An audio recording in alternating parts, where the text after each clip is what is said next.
Gostaria de registrar o 48º ano do golpe militar de 1964.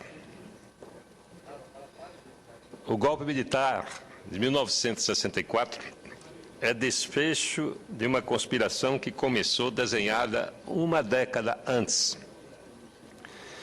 Os eventos trágicos do dia 31 de março de 1964, que culminaram no dia seguinte, 1º de abril, com o fim do governo democrático do presidente João Goulart, não se resume ao que é contado nos bancos escolares de hoje em dia.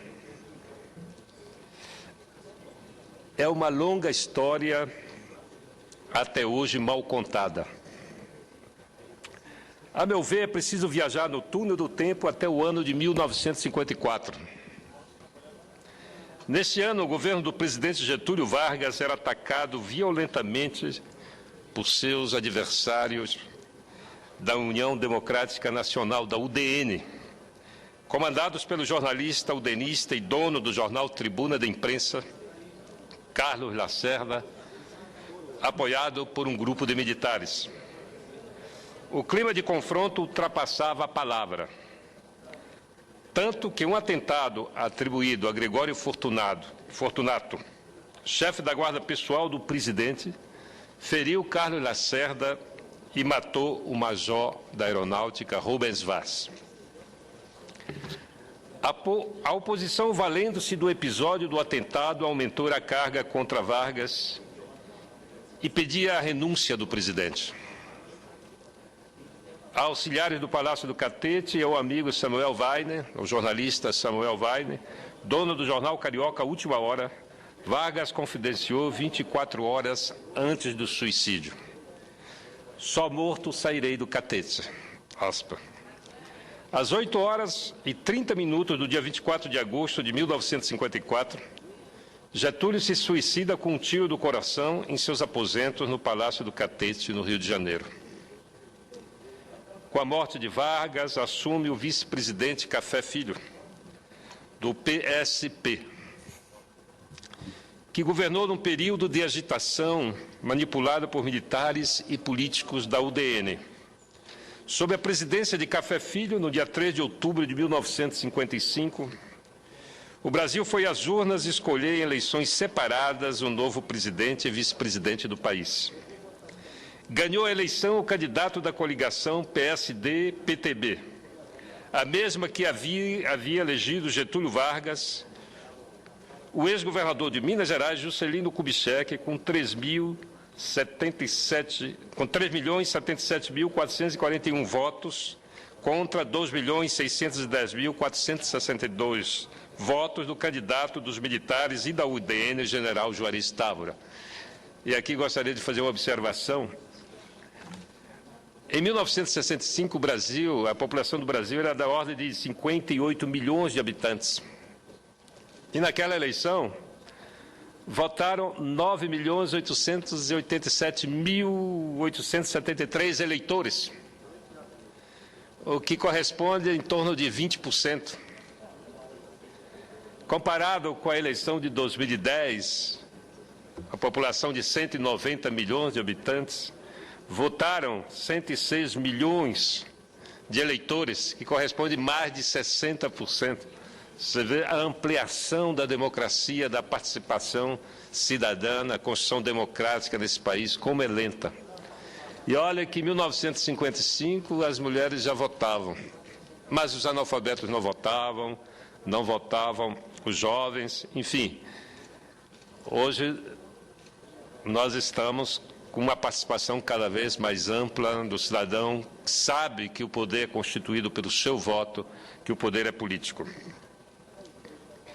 Vale lembrar, mas veja os percalços da democracia, vale lembrar que foi muito difícil o lançamento da candidatura de Juscelino, pois se acreditava em um veto militar a ela. JK era acusado de ser apoiado pelos comunistas. Somente quando o presidente da República, Café Filho, divulgou a Carta dos Militares na Voz do Brasil, foi que Juscelino se lançou candidato, alegando que a Carta dos Militares não citava o seu nome. Na verdade, era um veto, né? Os militares tinham poder de veto sobre a vida política do país. Foi eleito vice-presidente da República João Goulart, o Jango, que da mesma coligação de Juscelino, com 3.591.492 votos. 500 mil votos a mais do que os depositados em JK. O candidato da UDN, Milton Campos, também recebeu mais votos do que o militar Juarez Távora. Em novembro de 1955, após a eleição ser realizada, Café Filho é afastado do governo após um ataque cardíaco. Assume o presidente da Câmara dos Deputados, Carlos Luz, da UDN. A UDN tenta impugnar o resultado das eleições. Olha a falta de costume com a democracia desse país. Nós somos um país sem a mínima tradição democrática. Um presidente eleito pelo voto do povo. Há uma tentativa de golpe dentro do parlamento. A UDN tenta impugnar o resultado da eleição sob a alegação de que Juscelino não obteve vitória por maioria absoluta do voto. Isso aconteceu em 1970, na eleição do presidente Allende no Chile, que também não teve a maioria absoluta dos votos e a decisão era levada para o parlamento. Mas o povo na rua queria ver a sua vontade prevalecer. A posse de Juscelino e do vice-presidente eleito João Goulart só foi garantida pelo ministro da Guerra. No Chile foi pelo povo nas ruas. No Brasil foi pelo ministro da Guerra, o general Henrique Teixeira Lott, que, em 11 de novembro de 1955, depois o então presidente interino da República, Carlos Luz. Suspeitava-se que o udenista Luz não daria posse ao presidente eleito Juscelino Kubitschek. Assume a presidência o presidente do Senado Federal, Nereu Ramos, do partido de JK, o PSD, que conclui o mandato de Getúlio Vargas, que for eleito para governar de 1951 a 1956. O Brasil permanece em estado de sítio até a posse de JK em 31 de janeiro de 1956. Em fevereiro de 1956, ocorre a revolta de Jacareacanga, um esboço de reação militar contra a posse de Juscelino Kubitschek na presidência do país. 3 anos depois, nova rebelião contra Juscelino. Em 12 de dezembro de 1959, eclode a revolta de Aragarças, uma conspiração com a participação do mesmo grupo de Jacareacanga que havia sido anistiado por Juscelino Kubitschek. O objetivo era iniciar um movimento revolucionário para, entre aspas, para afastar do poder o grupo que o controlava, cujos elementos seriam, segundo os líderes da conspiração, corruptos e comprometidos com o comunismo internacional. É bom lembrar que nós estávamos em plena Guerra Fria. Apesar das turbulências, Juscelino cumpre o mandato. Em 3 de outubro de 1960, Jânio Quadros é eleito pela coligação PTN, PDC, UDN, PR e PL, para o mandato de 1961 a 1965, com 5,6 milhões de votos, a maior votação até então obtida no Brasil, vencendo o Marechal Henrique Lott de forma arrasadora, por mais de 2 milhões de votos. Porém, não conseguiu eleger o candidato a vice-presidente de sua chapa, Milton Campos.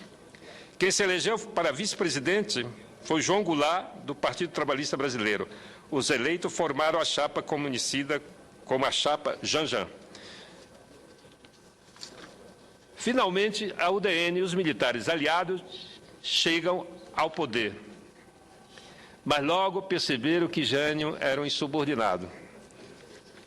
Tanto que Carlos Lacerda, governador do estado da Guanabara, percebendo que Jânio foge ao controle das lideranças da UDN, mais uma vez se coloca no comando de uma campanha contra Jânio, como havia feito em relação a Getúlio Vargas e tentado, sem sucesso, com relação a Juscelino Kubitschek. Não tendo como acusar Jânio de corrupto, tática que usou contra seus 2 antecessores, decide impingir-lhe a pecha de golpista. No dia 21 de agosto de 1961, Jânio Quadros assina uma resolução que anulava as autorizações ilegais outorgadas a favor da multinacional americana Rana e restitui as jazidas de ferro de Minas Gerais à Reserva Nacional. 4 dias depois, os ministros militares pedem a renúncia de Jânio Quadros. Em um discurso no dia 24 de agosto de 1961, transmitido em cadeia nacional de rádio e televisão, Lacerda denuncia uma suposta trama palaciana de Jânio e acusa seu ministro da Justiça, Oscar Pedrosa Horta, de tê-lo convidado a participar de um golpe de Estado. Na tarde do dia 25 de agosto, Jânio Quadros, para espanto de toda a nação, anuncia sua renúncia, que foi prontamente aceita pelo Congresso Nacional. Jânio Quadros alega a pressão de forças terríveis que o obrigam a renunciar, forças que nunca chegou a identificar. Com sua renúncia, abre-se uma crise, pois os ministros militares vetam o nome de Goulart. Com a renúncia, Lacerda e os militares aliados pressionam o Congresso Nacional a não dar posse ao vice-presidente João Goulart, cuja fama de esquerdista agravou-se após Jânio tê-lo enviado em missão comercial e diplomática à China, onde se encontrava no momento da renúncia de Jânio. A fama de esquerdista foi atribuída a Jango quando ele exercia o cargo de ministro do Trabalho no governo democrático de Getúlio Vargas, 1951-1954, durante o qual o salário mínimo foi aumentado em 100% e é promovida a reforma agrária, atividade considerada comunista pelos setores conservadores na época. Imagine se nós considerarmos que em 8 anos o salário mínimo cresceu 500%, 600%, não é?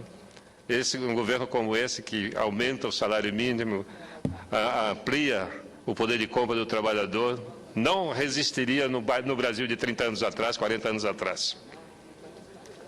Com o impasse, assume provisoriamente Ranieri Mazzilli, presidente da Câmara dos Deputados, enquanto acontece a campanha da legalidade comandada por Leonel Brizola, governador do Rio Grande do Sul e cunhado de Jango. Uma belíssima campanha. A solução chega com a adoção do regime parlamentarista aceito pelos militares por reduzir os poderes presidenciais. Jânio assume, mas quem governa é o primeiro-ministro do Brasil, Tancredo Neves. A experiência parlamentarista, contudo, é revogada por um plebiscito em 6 de janeiro de 1963, depois de também terem sido primeiros ministros Brochada da Rocha e Hermes Limas. O país volta ao presidencialismo. Com plenos poderes, Jango inicia a continuidade da política do governo democrático de Vargas. A UDN e os militares aliados aceleram os planos do golpe que vinha amadurecendo aos poucos, retomando o discurso anticomunista. Fiz essa viagem no túnel do tempo para mostrar que o golpe militar de 1964 começa a ocorrer 10 anos antes, em 1954. Getúlio Vargas abafou a primeira tentativa de golpe militar em 1954 com a sua própria vida. Em 1955, os militares tentaram impedir as eleições. Uma nova tentativa de golpe impedida pela ação firme e corajosa do Marechal Henrique Lott, que garantiu a eleição e a posterior posse de Juscelino Kubitschek. Em 1961, com a renúncia de Jânio, os militares voltam à carga, novamente sem sucesso. A solução parlamentarista é um contra-golpe às suas intenções. Em 1963, com a volta do sistema presidencialista, expressa pelo voto popular em plebiscito, os governadores da Guanabara, Carlos Lacerda, e de Minas Gerais, Magalhães Pinto, em conluio com chefes militares, iniciam o processo de desestabilização do governo Jango, contando com o apoio das elites e da imprensa. Finalmente, em 31 de março, quase 10 anos após a primeira tentativa de golpe militar, os militares chegam ao poder e decidem não reparti-lo com os golpistas civis da UDN. Nesses 10 anos, conspiraram contra os avanços conquistados por Vargas, Juscelino e Jango, as forças retrógradas da imprensa, do empresariado e da Igreja Católica, em sintonia com militares e agentes do governo dos Estados Unidos. E eu lembro muito bem que eu ainda era estudante da escola secundária e nós recebemos a visita do embaixador Lincoln Gordon. E fomos recebê-lo no aeroporto em Macapá, e depois ele fez uma palestra no único anfiteatro da cidade, falando dos perigos do comunismo internacional, da possibilidade do Brasil se tornar um país comunista, onde os pais não teriam o poder sobre os filhos, onde a igreja seria, as religiões seriam proibidas, na verdade, assustando uma comunidade isolada com um discurso absolutamente anticomunista e aterrorizando aquela população. ele fez o seu discurso, tomou o seu avião e foi para outra cidade brasileira, porque era uma pregação do embaixador americano propondo o golpe militar, a intervenção militar. A partir daí, o país amargou 21 anos de ditadura. Contra a democracia, rasgaram a Constituição, fecharam o Congresso, cassaram mandatos, prenderam, torturaram, exilaram centenas, milhares de brasileiros. A tortura e a perseguição política se espalhou em todo o país. E ao longo de muitos anos, muitos patriotas, alguns deles que hoje estão governando esse país, entre tantos, a nossa presidenta Dilma Rousseff passou por 11 da ditadura militar. E é necessário que a gente relembre esses fatos. É necessário que as gerações que cresceram na democracia, que cresceram de 1985 em diante, saiba que, para garantir essa democracia, muitos brasileiros foram sacrificados. Alguns deles não estão aqui para contar a história. E aproveito para lembrar que o dia 31 de março, a cada dia 31 de março, é dia de luto. Foi o dia em que enterraram a democracia.